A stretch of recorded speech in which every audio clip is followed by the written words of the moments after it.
least it's not raining. That's an Oregon 20-inch chain. Just let me get you out of here. That is an Oregon, I think that's a LPX. It's got one sharpening on it. I had this on my had this barn chain on my 365. I sold the 365 to my buddy, and then I thought, it would fit this saw. This is that 7310 I ported the other day. Slightly different recipe than I normally do. I've tried, I don't know, about 4 different recipes on these now. Not excluding the my 9-horse one, but this one sure shit acts like it's got a rev limiter in it. It is a used spark plug. Maybe I'll pick up a new spark plug and see if that goes away. Maybe it's got a coil issue. That first cut that I did on this, I was pushing, didn't have the chain rolling. I was pushing when I squeezed off on that. I was pushing. In fact, I actually feel like I kind of twinked something in my shoulder. I was pushing on it very, very hard to see what kind of torque it had. And I'm not gonna lie, this one feels like it's got more snot than my 8.5 horse one that I love cutting with. Now granted, I've got a 24. The last time I played with my 8.5 horse, I got a 24 with a super aggressive chain on it. This is a super sharp chain, but it looks like I've barely touched the rakers. This one's been touched just a little bit, but that one don't. This tooth might be a hair shorter than these ones, but it still feels really, really good. I'm pulling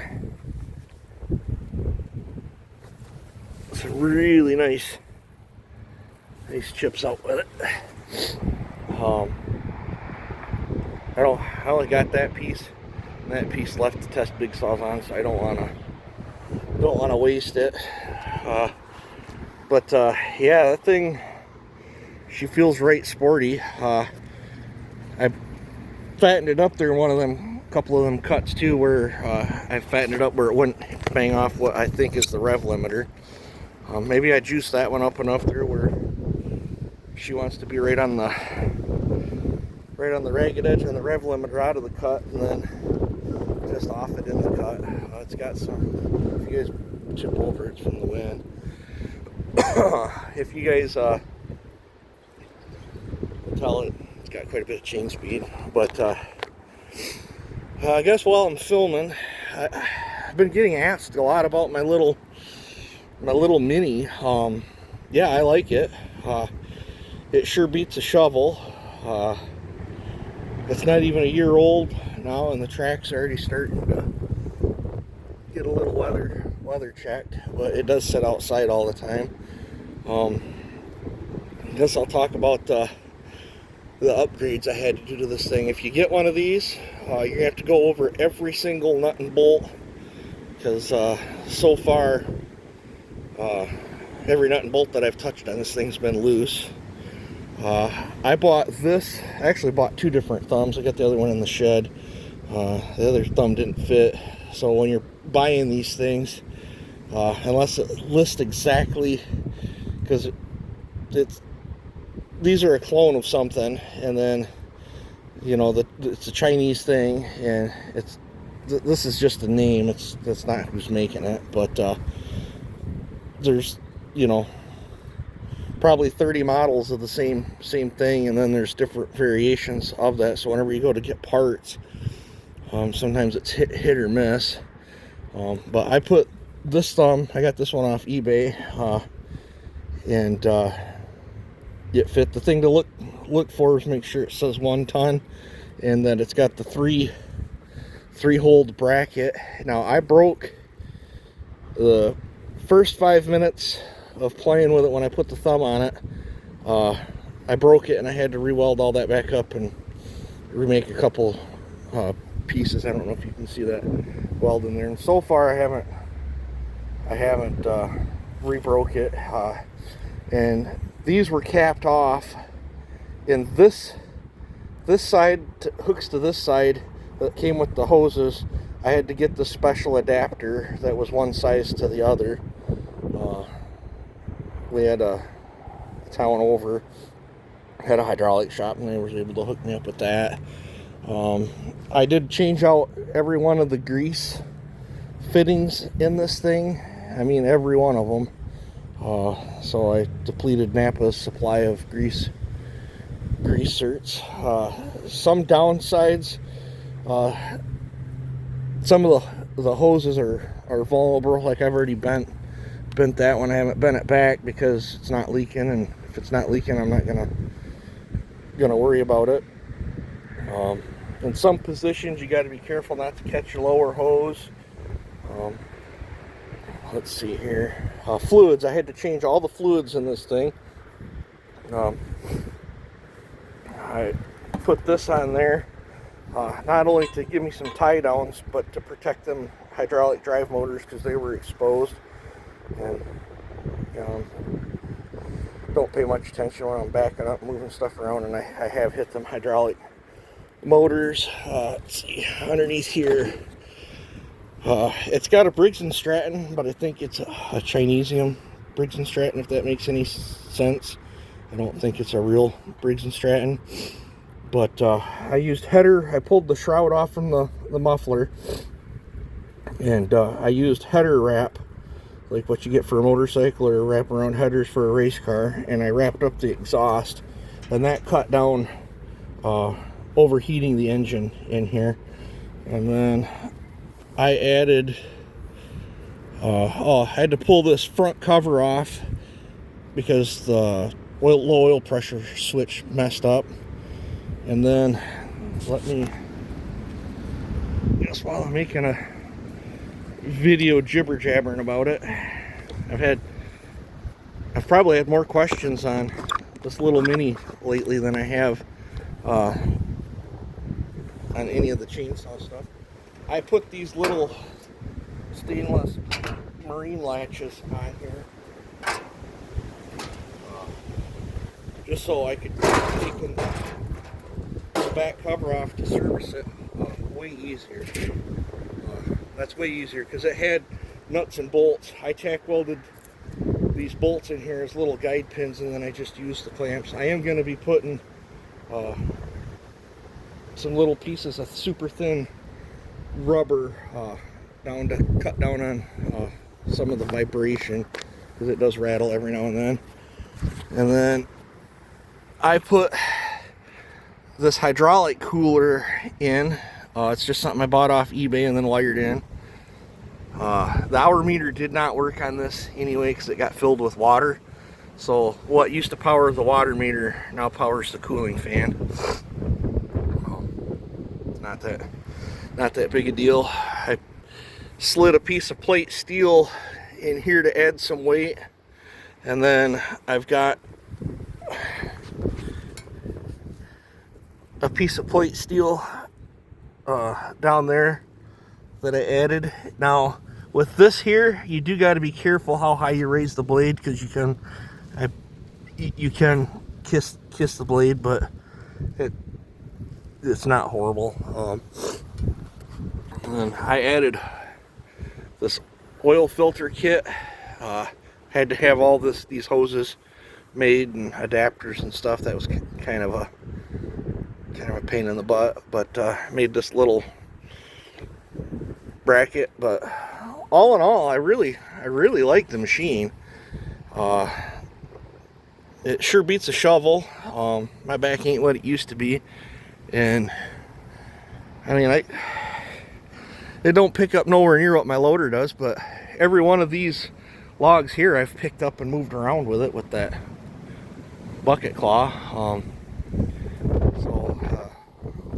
Where it's really nice at, when I'm down there on the log pile and I don't want to heave and haul them big monsters around, and if I got someone helping, I can set them right on the log splitter while someone's cracking them in half. But I don't get much help nowadays. So that's a lot of it's just me doing it on my own. This summer I plan on getting a bunch of this wood split up, but yeah, it's very tippy. It fits into places. It sure beats a shovel. I do wish it would pick up a little bit more. How strong are the hydraulics? Probably a little bit weaker than what that BT600 backhoe, Kubota backhoe that I had on the 1510 New Holland at one time, because I sold my backhoe to get this. I thought this was going to be, and this is more versatile than a backhoe. Having the 360-degree swing is amazing.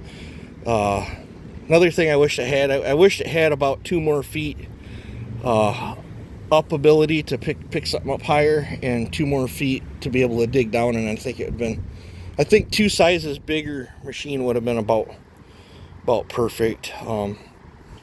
The plus side, it's very handy. You could get this thing in. I can get this into places that I couldn't get my backhoe. In the almost zero swing, I scooted the bracket out some. If I scooted the bracket back in for that rear bumper counterballast, it's zero swing. But the farther I scooted it out, the better it got, and I also needed room to lift that off. That was one of the best modifications you can do, is to be able to, because like to get gas in it, you just flip it up, but to check your oil and change any of your fluids and tighten anything, I mean, that's where you had to get to the oil before, and now you just flip 4 little latches and shabam, you're right there. So trying to think what else. I haven't really had any major breakdowns with it yet, but I've maybe got 4 hours on the thing, maybe, and that's goofing off. I have dug a little bit of dirt with it, but not much. From what I did dig, it digs pretty good. I did do a little landscaping job with it, where I pulled out some little tiny trees and got rid of some railroad ties and some other stuff that was buried down in a yard. But other than that, it's, like I said, it sure beats a shovel, and it sure beats picking up. It's great for if you clamp something. Like if I was to have this the other way and clamp it, it won't hold it very long. It'll lose the hydraulic pressure, and it'll eventually drop whatever you're doing. But if you curl up the bucket and straddle the bucket on something, you can, it'll hold something like this, and then rest the bucket up on. But you can see how much just sitting here, how it's tipped down on that chunk of wood down there. But works great for this and other things. But I've probably blabbered on here enough. Total cost that I got in this thing, I've probably around $5,600, maybe $5,800, with that other thumb that I didn't end up working out for me. You can find these cheaper for sure. I know they pop up in auctions all the time. I bought this off from a guy that actually bought it from an auction, probably made money off me. I gave $5,000 cash for it, and then it was just in the other town over. Thing I liked about it is I was able to test drive it, play with it. You know, in an auction, you don't know what you're getting. So, but yeah, I purchased it and then had to do all the upgrades on it. Without that cooler and stuff, and I have that cooler set up. I don't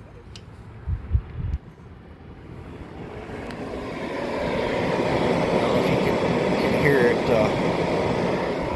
blowing or not, but I have that set up so once it's started, I could click that off and let it sit there, and like in the cold weather, I can let it sit there and warm all the fluid up, and then just click this back when it's starts going. But it starts like a lawnmower, because it's kind of like a lawnmower engine. If this ever needed to be repowered, I would probably pick up one of them Chinese little diesel engines and convert this thing to diesel. for when this craps out. If that don't work out, I'd probably just pick up one of them like 16 horse, 13 horse, whatever, Chinese Honda clones.